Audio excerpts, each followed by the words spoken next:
Vector processing చూద్దాం. First definition చూద్దాం. అసలు వెక్టర్ అంటే ఏంటిది? వెక్టర్ అనేది ఒక order set of scale data type item అనమాట. It all of 5 safe type. ఇప్పుడు అరే ఉంది, అరే లోపల ఇప్పుడు ఒక అరే తీసుకున్నాం మనం. ఇప్పుడు ఒక అరేలో ఏం స్టోర్ చేయొచ్చు? అన్ని ఇంటీజర్ వాల్యూస్. ఇప్పుడు సపోజ్ 1 2 3 4 అట్లా. ఇదంటే అన్నీ సేమ్ డేటా టైప్స్ కదా, అలా సేమ్ డేటా టైప్స్ని స్టోర్ చేసుకోవచ్చు. అరే లక్ అనమాట. ఈ వెక్టర్ అనేది ఒక స్కేల్ డేటా ఐటమ్ అంటారు దీన్ని, వెక్టర్ని. స్కేల్ డేటా ఐటమ్ ఏం చేస్తుందంటే అన్ని సేమ్ డేటా టైప్ని స్టోర్ చేసుకోగలుగుతాయి. ఇంకా vector elements are order to have a fixed addressing increment. Fixed addressing increment అంటే ఇప్పుడు చూడండి, ఇప్పుడు ప్రతిదానికి ఒక అడ్రస్ ఉంటుంది కదా. సో ఇట్లా అడ్రసెస్ ఉంటాయి అనుకున్నాం. సో ఇది సపోజ్ 102, 102కి ఒక గ్యాప్ ఆఫ్ 4, 104, 106, 108, 110, లేకపోతే 112. సో ఇదంటే ఏంటిది? ఫిక్స్డ్ గ్యాప్ ఆఫ్ ఇంక్రిమెంట్ ఉంటుంది. ఇక్కడ 2 వచ్చింది, మళ్ళీ 2ని మళ్ళీ ఇంక్రిమెంట్ అయింది. సో ఇక్కడ మీరు అబ్జర్వ్ చేస్తుంటే ప్రతిసారి 2 అనేది ఇంక్రిమెంట్ అవుతుంది. సో అలా ఫిక్స్డ్ గ్యాప్ ఆఫ్ ఇంక్రిమెంట్ ఉంటుంది between successive elements called the stripes. So ఈ సక్సెసివ్ ఎలిమెంట్స్ ఏటి ఉంటాయో ఈ సక్సెసివ్ ఎలిమెంట్స్ని స్ట్రైప్స్ అంటారు, స్ట్రైడ్ అంటారు. సో ఈ సక్సెసివ్ ఎలిమెంట్స్ ఉన్న స్ట్రైడ్కి కరెక్ట్ ఇంక్రిమెంట్ ఉంటుంది అన్నమాట, ఫిక్స్డ్ ఇంక్రిమెంట్ ఉంటుంది అడ్రసెస్లో. తర్వాత ఇప్పుడు వెక్టర్ ప్రాసెసర్ అంటే ఏంటో. వెక్టర్ ప్రాసెసింగ్ అనేది nothing but it consist of hardware resources ఉంటాయి. దీని లోపల మనకి హార్డ్వేర్ రిసోర్సెస్ ఉంటాయి. ఏం హార్డ్వేర్ రిసోర్సెస్ ఉంటాయి? వెక్టర్ రిజిస్టర్ కానీ, functional pipelines, processing elements and register counters. ఇవన్నీ ఎందుకు ఉంటాయి అంటే for performing vector operations. Perform చేయాలంటే దాని రిలేటెడ్ హార్డ్వేర్ రిసోర్సెస్ కావాలి. సో ఈ హార్డ్వేర్ రిసోర్సెస్ అన్నీ ఒక వెక్టర్ ప్రాసెసర్ లోపల ఉంటాయి. మళ్ళీ వెక్టర్ ప్రాసెసింగ్ అంటే ఏంటిది? వెక్టర్ ప్రాసెసింగ్ అక్కర్స్ వెన్ ఎప్పుడు అక్కడ అవుతుంది అంటే vector processing arithmetic or logical operations are applied to vectors. అయితే మనం వెక్టర్స్ తీసుకుంటామో ఆ వెక్టర్స్ పైన అర్థమెటిక్ కానీ లాజికల్ ఆపరేషన్స్ జరిగినప్పుడు అప్పుడు వెక్టర్ ప్రాసెసింగ్ అనేది జరుగుతుంది అనమాట. It distinguished from scalar processing which operates on one or more pair of. So ఇది ఏంటంటే వెక్టర్ ప్రాసెసింగ్ ఎందుకు వచ్చిందంటే స్కేలర్ ప్రాసెసింగ్ ఉంటుంది ఇంతకుముందు. So scalar processing 1 or more pair of data పైన వేస్తారు. దానికి కూడా ఒక డ్రాబ్యాక్ ఉంది కాబట్టి వెక్టర్ ప్రాసెసింగ్ వచ్చింది. మరి వెక్టరైజేషన్ అంటే ఏంటంటే అయితే స్కేలర్ కోడ్ని వెక్టర్ కోడ్లకు మార్చడం అనుకో దాన్ని వెక్టరైజేషన్ అంటారు. So the conversion from scalar code to vector code is known as the vectorization. Okay, ఇంతకు రాకముందు ఏముంటుంది అంటే స్కేలర్ ఉంది. ఫస్ట్ స్కేలర్ గురించి చూసుకున్నాం. ఇది చూడండి, VP is mainly needed when we want to execute batch of number of instructions. అసలు ఇది వెక్టర్ ప్రాసెసింగ్ ఎప్పుడు వాడతామంటే కొన్ని బ్యాచ్ ఆఫ్ ఇన్స్ట్రక్షన్స్, కేవలం 1 ఇన్స్ట్రక్షన్సే కాదు, కొన్ని బ్యాచ్ ఆఫ్ ఇన్స్ట్రక్షన్స్, ఇట్లా చాలా ఇన్స్ట్రక్షన్స్, ఒక 100 లైన్స్ 100 ఇన్స్ట్రక్షన్స్ ఉన్నాయి, అన్నీ ఒకటేసారి ఎగ్జిక్యూట్ చేయాలనుకుంటున్నావు. అప్పుడు వెక్టర్ ప్రాసెసింగ్ నువ్వు వాడచ్చు. ఎందుకంటే ఇట్లా నువ్వు అన్ని ఇన్స్ట్రక్షన్స్, ఒక బ్యాచ్ ఆఫ్ ఇన్స్ట్రక్షన్స్ని ఒకటేసారి ఎగ్జిక్యూట్ చేస్తే పర్ఫార్మెన్స్ పెరుగుతుంది, కంప్యూటర్ యొక్క పర్ఫార్మెన్స్ ఇంప్రూవ్ చేస్తుంది మనం వెక్టర్ ప్రాసెసింగ్. అప్పుడు స్కేలర్ ప్రాసెసింగ్ ఉంటుంది వెక్టర్ ప్రాసెసింగ్ రాముందు. ఇప్పుడు మనం వాడేది వెక్టర్ ప్రాసెసింగ్ మన కంప్యూటర్స్లో. సో స్కేలర్ ప్రాసెసింగ్ ఏమైంది అంటే ఇట్లా డ్రాబ్యాక్ ఏంటంటే వ్యాస్ట్ నెంబర్ ఆఫ్ ఇన్స్ట్రక్షన్స్ ఉన్నాకో, ఇట్లా చెప్పినా కదా, ఇట్లా చాలా నెంబర్ ఆఫ్ ఇన్స్ట్రక్షన్స్ ఉన్నాకో వాటిని ఎగ్జిక్యూట్ చేయడానికి కొన్ని డేస్ తీసుకుంటుండే. అది ఈ వ్యాస్ట్ నెంబర్ చాలా ఇన్స్ట్రక్షన్స్ ఉంటే వాటిని ఎగ్జిక్యూట్ చేయడానికి చాలా డేస్ తీసుకుంటున్నాయి స్కేలర్ ప్రాసెసింగ్. ఇప్పుడు సపోజ్ ఎగ్జాంపుల్ తీసుకున్నాం, vector V1 equals to V1 V2 V3 Vn వరకు ఇది తీసుకున్నాక అయితే V(i) ఉన్నాం వేర్ ఇండెక్స్. ఇప్పుడు వెక్టర్ని ఇట్లా రిప్రజెంట్ చేస్తారు అనుకున్నాం, V1 V2 V3 అట్లా Vn వరకు. ఓకే, ఇవన్నీ ఇట్లా వెక్టర్ రిప్రజెంట్ చేస్తే ఇక్కడ V ఏంటిది? ఎలిమెంట్, సరేనా? ఇక్కడ ఎన్ని ఉన్నాయి? ఇదంటే 1 డైమెన్షనల్. సో ఇది 1 డైమెన్షనల్ వెక్టర్ అని చెప్పొచ్చు.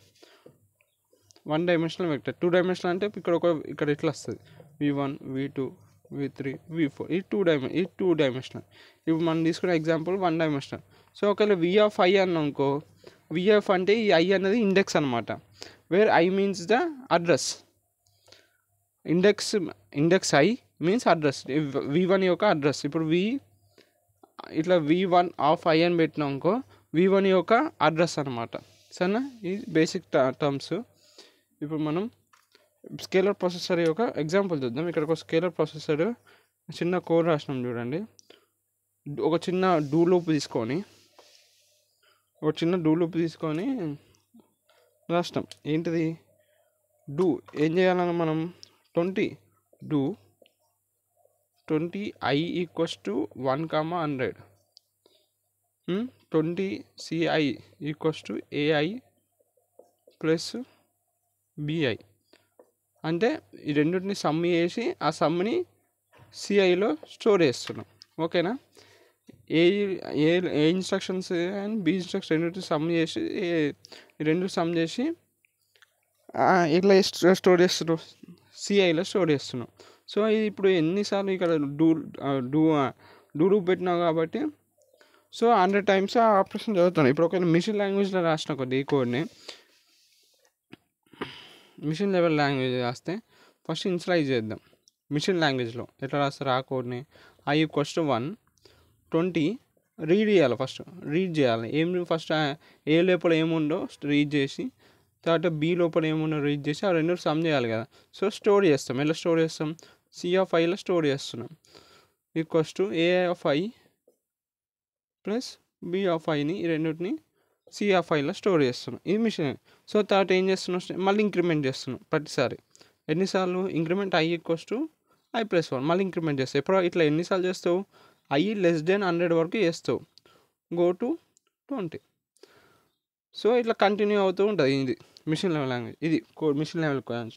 సో ఇది ఏమైపోతుంది, it executes 100 times, it takes hours and hours to execute కదా. ఇప్పుడు ఇది 100 టైమ్స్ ఎగ్జిక్యూట్ అవుతూనే ఉంటుంది. సో ఇది ఏం అవుతుంది, కొన్ని గంటలు తీసుకుంటుంది దీన్ని ఎగ్జిక్యూట్ చేయడానికి. ఒకటేసారి ఇది ఎగ్జిక్యూట్ కాలేదు ఎట్ ఎ టైం. ఇది అన్ని 1 ఇన్స్ట్రక్షన్ ఒకటేసారి ఎగ్జిక్యూట్ చేయలేదు, ఎందుకంటే 100 సార్లు కొన్ని మనం లూప్ పెట్టినాం కాబట్టి. సో ఒక్క ఇన్స్ట్రక్షనే it can execute at a time only 1 instruction. అది మనకున్న డ్రాబ్యాక్. అర్థమైందా, ఒక్కసారి at a time it can execute only 1 instructions. ఇవన్నీ ఎగ్జిక్యూట్ కంప్లీట్ అయ్యే వరకు కొన్ని అవర్స్ అయిపోతాయి. ఓకేనా, అదే ఇక్కడ రాస్తాను నేను. It executes 100 times, it takes hours and hours to execute. So మనం గంటలు తీసుకుంటుంది ఎగ్జిక్యూట్ చేయడానికి. అందుకే ఎట్ ఎ టైం ఏమి ఎగ్జిక్యూట్ చేస్తున్నా ఒకటే ఇన్స్ట్రక్షన్ ఎగ్జిక్యూట్ చేస్తుంది ఇది.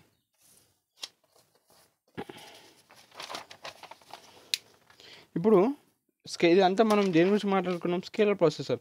సో స్కేలర్ ప్రాసెసర్ డ్రాబ్యాక్ ఏది, కొన్ని ఇన్స్ట్రక్షన్స్ ఎగ్జిక్యూట్ చేయడానికి చాలా రోజులు తీసుకుంటుంది కాబట్టి మనం వెక్టర్ ప్రాసెస్ షిఫ్ట్ అయినాం. మన కంప్యూటర్లో వాడేది వెక్టర్ ప్రాసెసింగ్. సో ఇప్పుడు వెక్టర్ ప్రాసెసర్ తీసుకున్నాం.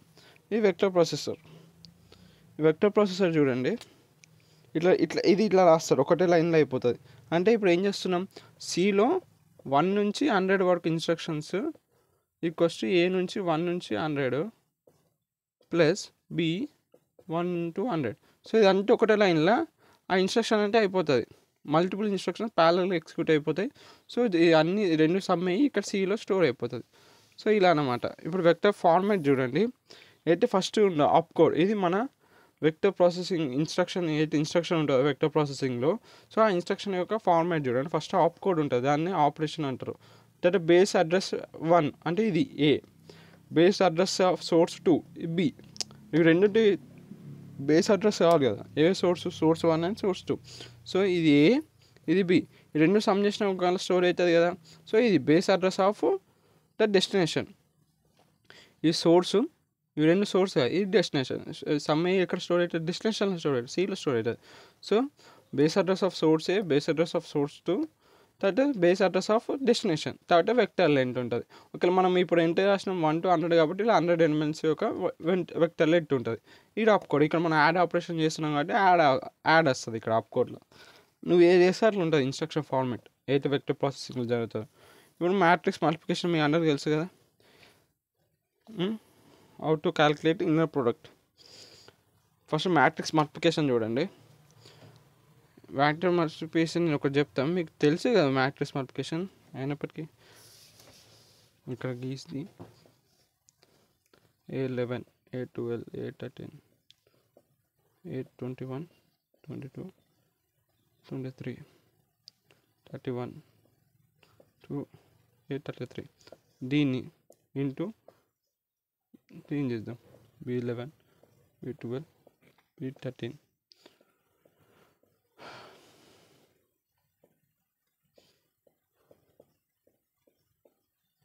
ఇప్పుడు మ్యాట్రిక్స్ మల్టిప్లికేషన్ చేద్దాం. ఇప్పుడు C11 చేద్దాం. C11 అంటే ఇక్కడ ఈ ప్లేస్ C11 ఎట్లా వస్తుంది నీకు 8 ఇది ఉందా దీని మొత్తాన్ని దీంట్లో మల్టిప్లికేషన్ చేయాలి. అర్థమైందా? అంటే A11 into B11 A11 into B11 తర్వాత సమ్ చేయాలి ప్లస్ తర్వాత A12 into B21 A12 into B21 plus A13 into B31 అట్లా వేయాలి. సేమ్ అన్నిటి దీన్ని మల్టిప్లికేషన్ చేయాలి, దీన్ని మల్టిప్లికేషన్ చేయాలి, తర్వాత ఇట్లా సమ్ చేయాలి. అట్లా లోపల ఇప్పుడు దీని ఇంటూ ఇది ప్లస్ దీని ఇంటూ ఇది ప్లస్ దీని ఇంటూ ఇది ప్లస్ అట్లా మనకి C11 C12 అట్లా అన్నీ వచ్చేస్తాయి. అదే మనకి ఇట్లా C11 C12 అన్నీ వస్తాయి. దాన్ని ఇన్నర్ ప్రోడక్ట్ ఈక్వల్స్ టు ఇప్పుడు ఎన్ని ఉన్నాయి మనకి 9 వస్తాయి కాబట్టి so inner product equals to 9. ఇక్కడ ఫార్ములా పరంగా రాసినాం చేసిన మల్టిప్లికేషన్. ఇది చూడండి A11 into B11 A12 into B21 A13 into B31 అంతే. ఇవి రెండు సమ్ చేసేయండి. ఇది ఇన్నర్ ప్రోడక్ట్. సో ఇప్పుడు ఇన్నర్ ప్రోడక్ట్ని ఎలా క్యాలిక్యులేట్ చేస్తారో చూడండి. C equals to A into B అని ఉన్నాకో equals to A1 B1 plus A2 B2 ఇట్లా వెళ్ళిపోతుంది. తర్వాత ఏంటిది A1 plus B1 plus gap of 4 అన్నాడు. గ్యాప్ ఈక్వల్స్ టు 4 ఉంది. పైప్ లైన్కి ఏమంటున్నాం, పైప్ లైన్లో మన సెగ్మెంట్స్ ఎన్ని ఇచ్చిన 4 సెగ్మెంట్స్ ఇచ్చినాకో దాని గ్యాప్ కూడా 4 రావాలి. అంటే ఇప్పుడు A1 తర్వాత గ్యాప్ ఆఫ్ 4 కాబట్టి A4 వస్తుంది, తర్వాత B4 వస్తుంది. అర్థమవుతుందా? సో దీనికి 4 యాడ్ చేస్తే ఉంటుంది A5 B5, తర్వాత మళ్ళీ దీనికి 4 యాడ్ చేస్తే ఉంటుంది A9 B9 అట్లా సేమ్. ఇప్పుడు అట్లా కంటిన్యూ అవుతూ ఉంటుంది అనమాట. ఇప్పుడు సపోజ్ A2 తీసుకున్నాం. A2 B2 గ్యాప్ ఆఫ్ 4 కాబట్టి దీనికి 4 యాడ్ చేస్తే ఎంత అవుతుంది A6 B6 plus A10 B10. ఇప్పుడు ఒకవేళ A3 తీసుకో, దీనికి గ్యాప్ ఆఫ్ 4 కాబట్టి ప్లస్ 4 యాడ్ చేయాలి. ఏమైపోతుంది A7 B7 మళ్ళీ 4 యాడ్ చేస్తే A11 B11 ప్లస్ ఇట్లా అవుతూ ఉంటాయి. ఓకే, ఇది ఇన్నర్ ప్రోడక్ట్ని ఇట్లా క్యాలిక్యులేట్ చేస్తారు. ఇప్పుడు పైప్ లైన్ ఫర్ క్యాలిక్యులేట్ ఇప్పటికే డైరెక్ట్ మనం ఒక మ్యాథమెటికల్ రూపంగా ఇన్నర్ ప్రోడక్ట్ ఎట్లా చేయాలో చూసినాం. ఇప్పుడు దీన్ని పైప్ లైన్ వాడి చేద్దాం. ఓకేనా? ఒక నిమిషం నేను వేరే మార్కెట్ తీసుకుంటే ఇది సరిగ్గా లేదు.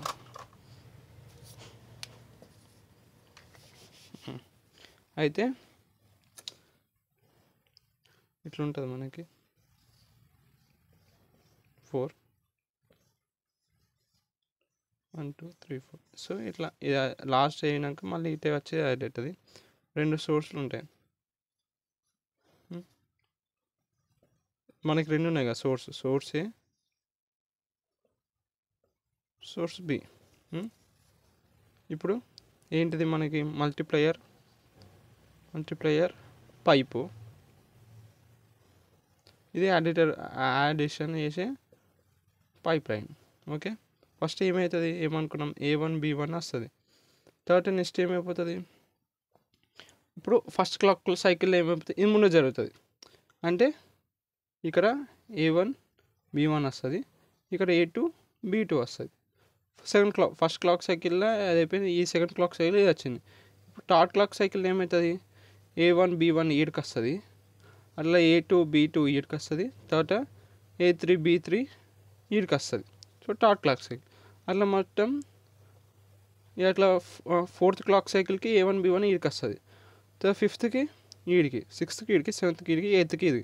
సో A1 B1 ఈడికి వస్తుంది, A2 B2 A3 B3 A4 B4 అట్లనే ఈడికి ఏమవుతుంది A5 B5 A6 B6 A7 B7 తర్వాత A8 B8. సో అట్లా అన్నీ 8 క్లాక్ సైకిల్స్ కాబట్టి మళ్ళీ 9th క్లాక్ సైకిల్ స్పేస్ లేదా థర్డ్ ఏమవుతుందంటే ఇది ఉందా, ఇది అడిషన్ ఆపరేషన్, ఇది ఏమవుతుంది ఇట్లా పోయి మళ్ళీ ముందుకు యాడ్ అవుతుంది. అంటే ఇక్కడ ఏమైపోతుంది అంటే ఇది